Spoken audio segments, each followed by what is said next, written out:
The Space Shuttle program is winding down, and later today, NASA will announce where it will send those 3 retiring ships. And our resident NASA expert, 10 News reporter Grayson Comm, he's live in studio this morning.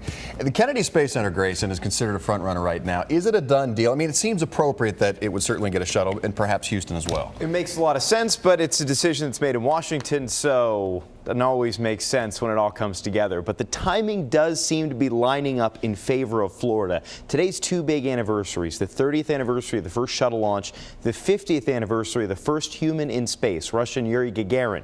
At 1 this afternoon, the head of NASA, Charlie Bolden, will be at the Kennedy Space Center to make the announcement. He'll be standing in front of a shuttle he once flew, Space Shuttle Atlantis, and sources are saying that Atlantis will be staying here in Florida, but nothing is guaranteed yet.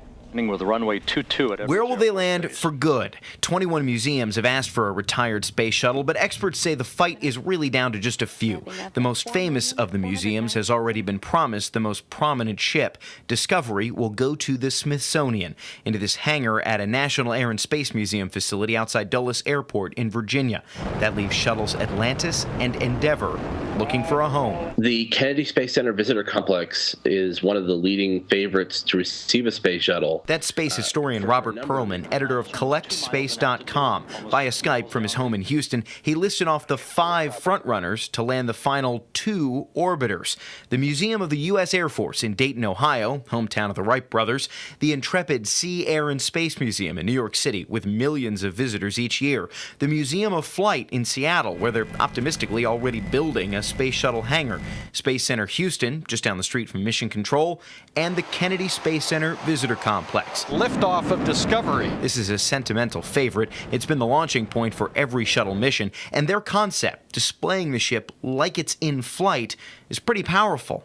Plus, there's a transportation advantage. With almost all the other locations, you'll have to put the shuttle on the back of a 747 and fly it out of state. In Florida, there are still some hurdles. A guard shack, I understand, is in the way, but it's more or less rolling the orbiter down the road. But Florida is by no means a lock. Perlman points out Kennedy already has a pair of full-size simulated shuttles, and NASA may want to reach out and share its message of space exploration in new, untapped cities. If that happens, Floridians may end up booking flights of their own to see a retired shuttle on display 1,000 miles away. There is a 4th prize that will also be given a new home today, Space Shuttle Enterprise, named for the ship from Star Trek. Enterprise was used back in the 1970s just for testing and practice landings. Never actually flew in space.